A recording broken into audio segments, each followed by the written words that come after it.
கர்த்தருடைய பரிசுத்தமான நாமம் மகிமைப்படுவதாக. ஆசீர்வாதமான ஒரு நல்ல காலவேளையையும் அனுதின மன்னா என்கிற வேத தியானத்தினால் உங்களை சந்திப்பதில் மிகுந்த சந்தோஷம். இந்த நாளுக்கான தியான அதிகாரம் ஆதியாகமம் 33 அதிகாரம். இந்த அதிகாரத்தில் 20 வசனங்களை உள்ளடக்கினதாய் இருக்கிறது.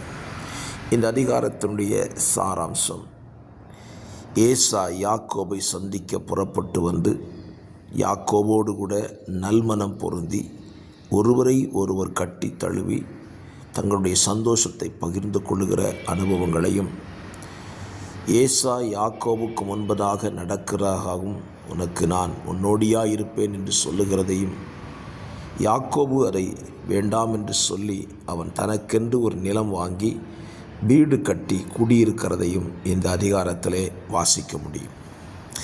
இந்த அதிகாரத்தில் நம்முடைய தியானத்திற்கான ஒரு வார்த்தையை உங்களுக்கு சொல்ல விரும்புகிறேன். இந்த அதிகாரத்தினுடைய 11ஆம் வசனம்: தேவன் எனக்கு அனுக்கிரகம் செய்திருக்கிறார், வேண்டியதெல்லாம் எனக்கு உண்டு, ஆகையால் உமக்கு கொண்டு வரப்பட்ட என் காணிக்கையை ஏற்றுக்கொள்ளும் என்று சொல்லி அவனை வருந்தி கேட்டுக்கொண்டான். அப்பொழுது அவன் அதை ஏற்றுக்கொண்டான். காணிக்கையை ஏசா ஏற்றுக்கொள்ளுகிறான்.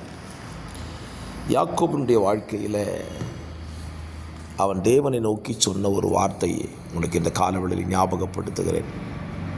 28ஆம் அதிகாரம் கடைசி வசனங்களிலே, தேவரீர் எனக்கு தரும் எல்லாவற்றிலேயும் உமக்கு தசம பாகம் செலுத்துவேன் என்று சொன்னான்.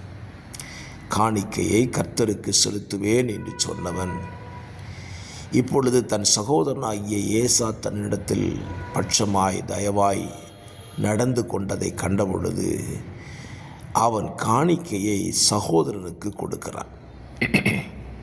கவனியுங்கள், காணிக்கை யாருக்குள்ளது என்றால், வேதத்தின் அடிப்படையில் பல பகுதிகளை நீங்கள் படித்து பார்த்தால் புரிந்து கொள்ளுவீர்கள். காணிக்கை படைப்பது கர்த்தருக்காக. இயேசு கிறிஸ்துவின் பிறப்பிலேயும் சாஸ்திரிகள் வந்து பிள்ளையை கண்டு அதற்கு முன்பதாக தங்கள் கொண்டு வந்தவைகளை காணிக்கையாய் வைத்தார்கள். அப்படின்னா காணிக்கை என்பது கர்த்தருக்குரியது, மனுஷனுக்குரியதே கிடையாது. இன்றைக்கி நம்மில் பலரும் காணிக்கை கொடுக்கும்போது என்ன நினைக்கிறோம்? பாஸ்டருக்கு கொடுக்குறோம் அப்படின்னு நினைக்கிறோம். தவறு. காணிக்கை கர்த்தருக்குரியது. அதை பெறுகிற நபர்கள் கர்த்தருடையவர்களாய் இருக்க வேண்டும்.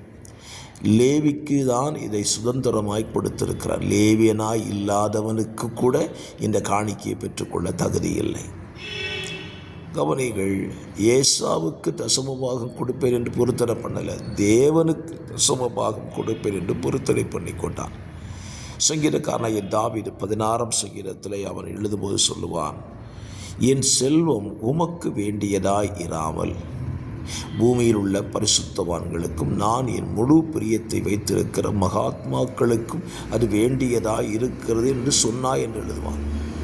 அப்படியானால் நம்முடைய வாழ்க்கையிலே தேவன் நம்மை ஆசீர்வதிக்கிறார். தேவன் நமக்கு ஏராளமான நன்மைகளை கொடுக்கிறார். இவைகளை தேவனுக்கென்று நாம் கொடுக்க கற்றுக்கொள்ள வேண்டும். ஏசா யாக்கோபிட்ட ஒரு கடினமான வார்த்தை பேசாததுனால ஏசாவுக்கு அவன் காணிக்கையை கொடுத்தான். தோத்திரம். இந்த காலவெளியில் யோசித்து பாருங்கள், காணிக்கையை கொடுத்து கோபத்தை தணிய வைத்து விடலாம் என்று தான் யாக்கோபு நினைத்திருந்தான். ஆக்சுவலாக யாக்கோபனுடைய ஏசாவுடைய கோபத்தை தணிய பண்ணினது கர்த்தர்.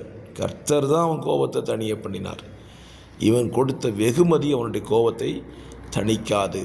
ஏனென்றால் ஏசா ஏற்கனவே வெகுமதியை சம்பத்தை உடையவனாய் இருந்தான். ஆகவே இந்த காலவெளியிலே நீங்கள் செலுத்துகிற ஒவ்வொரு காணிக்கையும் அது கர்த்தருக்கு நான் கொடுக்கிறேன் என்று சொல்லி அந்த காணிக்கையை கூட கர்த்தருடைய ஜனத்துக்கு கொடுக்கும்படி நீங்கள் பிரயாசப்படுங்கள். யாருக்கோ ஒருத்தருக்கு காணிக்கை கொடுத்துட்டு நான் கர்த்தருக்கு கொடுத்துட்டேன்னு சொல்லிடாதீங்க.